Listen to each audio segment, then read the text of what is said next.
Mlaleli bokhozi FM njengoba ke kungolwesibili ke njalo ke siyasamukela imeya okanye usodolobha weTheku. Lolu hlelo silwethulela ngezilokotho ezinhle umkhandlu weTheku masithi ke masisukume sakhe iTheku. Zinjani idubulo? Phela umuntu evakashelwe kunomcinjana netiyana hayi kusuke kunzima. Ngijabule ngendlela eyisimangaliso umongameli uyivalile ingqungquthela yeSADC izolo. Bajabule umongameli aba-16 bekade belapha kule sifunda sakithi eThekwini in particular abantu baseThekwini babaphathe kahle bayasho ke ukuthi bazophinda babuye ke manje as visitors. Uyazi ke mase behamba ke abavakashi bakhuluma nabanye nama-investors in other countries ukuthi ade siseThekwini eSouth Africa nake sikubonile if you need to invest your money come to the city. Lokho kusho ke thina uvule ukukhuphuka komnotho nokuvula kwamathuba emisebenzi lawa ke ama-statistics akhuluma ngawo lapha eThekwini. Ingabe lokho kwenza ukuthi libonakala mhlambe iTheku lihamba phambili linqanqeleza phambili. Yebo mfethu lokho njoba sashilo ukuthi sifuna ukuthi idolobha laziwe njengendawo eyibalazwe leza ama conference emhlabeni wonke jikelele. Mawufuna ukuba se conference useSouth Africa oze eThekwini, mawufuna ukuzo entertainment oze eThekwini, mawufuna ukuzophumula nje oze eThekwini. Lokho kugcwalisa ke amahhotela ethu kuvukuza ke imboni le yezokuvakasha lapha eThekwini. Okunye ke futhi ke okuhlaba umxhwele ke nonkosi siyazwa ke indaba ezimnandi ezithi vele iTheku nje njengoba liqenqeleza phambili nje kwezokuvakasha kodwa futhi ke nasekudaleni amathuba omsebenzi kuthiwa ke iTheku libadlula bonke omasipala la eMzansi Afrika. Awusichazele ngalolu daba. Ngiba iTheku lihambe phambili kuma statistics ibalo esandukhishwa and eningizimu Afrika njengedolobha elihambe phambili nawo wonke amadolobha ekwehliseni izinga labantu abangasebenzi lapha eThekwini. Belali kade lo 26%, 26.8%, now selehlile seluku 21.2%. And iKapa le yodumo ingemuva kakhulu, ingemuva kunathi.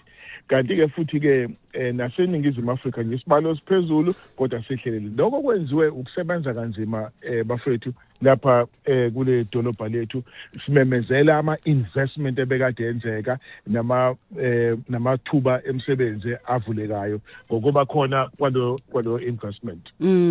Siphinde sibuke la nonkosi uma singena odabeni lwamabhasi nezimoto ezintsha ezithutha amanzi esizwa kuthiwa nizithengile. Ingabe lolu hlelo lizobe selusiza ngani thina njengabahlali bala eThekwini? Umkhandlu mfethu olalelayo siyaqhubeka no kwandisa ezokuthutha siqikelele ukuthi ziphephile ukuhambisa abantu emakhaya baba semsebenzini and back home kanye nabantwana baya ezikoleni. And sizothula ke ngololu hlanu oluzayo sizobe sithula ke lapha endaweni yase Centrum side sobe sithula amabhasi kukhona ke nawe aspecial azosebenza nje kakhulukazi nalaba abakhubazekile bakwazi ukuthi basebenzise lokho kulandela umhlangano umeya mina engaba nawo no disability sector labakhala khona ngokuthi cha khona lamabhasi yabona kodwa ke asikwazi ukwagibela ngoba akenzelwe ukuthi sikwazi thina ukuthi sikwagibela.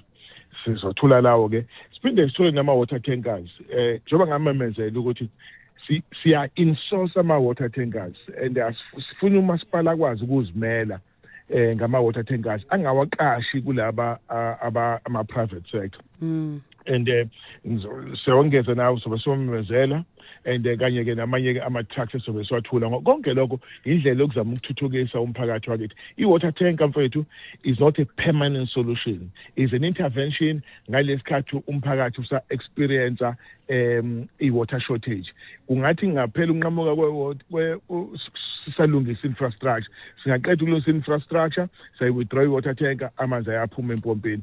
Kuthi labo ke abasasebenzisa ama-water tankers bakwazi usibalekelele sikwazi ukuthi siwahambise amanzi ngendlela ekufanele singabe siwahambisa ngayo. Kusho ukuthi mhlawumbe nje ngamanye amazwi amathanki ama-truck lawa akushuthi ngisho mhlambe abekade ezimele eceleni ekade kuyiwa kuona ukuze kutholakala amanzi iwili fame manje njengamanje umkhandlu usu nawa wama-truck. Kunjalo nje mfethu sebengabheka engxenye babesilekelela nje ngalesikhathi kusene emergency sesakwazi ukuthi simele nathi njengedolobha. Sibabonga. Yangichaza ke lo sama ngabheka ngengxenye. Sasigoqa nje nonkosi ngesonto ledlule. Sikubonile kuhambisana ke nongqongqoshe bezokuhlaliswa kwabantu kuhulumeni ngeke waze lonke nosifundazwe ongqongqoshe ke uThembi Simelana kanye noSiboniso Duma nethula ke izindlu kubantu ke base Kennedy Road informal settlement. Mfethu iKennedy Road ilapha endaweni eReservoir Hills lapha maphezulu isivakashele ke indawo ekuthiwa yiButton Place kune housing project esenza lapho and kunedlidli somjondolo yabona mawule Springfield ubheka phezulu lapha and kunedlidli somjondolo siyazama ke manje ukuthi ke sisulungise sikhiphe imjondolo sifake izindlu sibabuyisela abantu esibekade sibasusile sibasusa abanye siphinde sifake izindlu ke sifuna ukuzakha kuleya ndawo zo 198 sezonke and okwamanje esesiphelile mfethu zo 117 and siphezuke ukuthi ke sizinikeze abanikazi babo kuyasijabulisa ke ukuthi abantu babone ukuthi amaphupho abo ayafezeka ngesikhathi benikezwa izindlu. Siyaqhubeka nokusebenzela umphakathi ukwenza ukuthi ube ngcono uma usahlala emjondolo noma usahlala kwi-transit camp kumele wazi ukuthi ukhona okwenziwayo kukhona okuhlelwayo uthi nawe ngele ilanga uthola indlinge yakho. Nonkosi siyabonga kakhulu ukuthi ube kanye nathi namhlanje emsakazweni Ukhozi FM. Ngibonga nina bafethu ngibonga nakubalaleli ke boKhozi FM. Thank you. Lolu hlelo ubulethulela ngezilokotho ezindle umkhandlu weTheku Masisukume sakhe iTheku.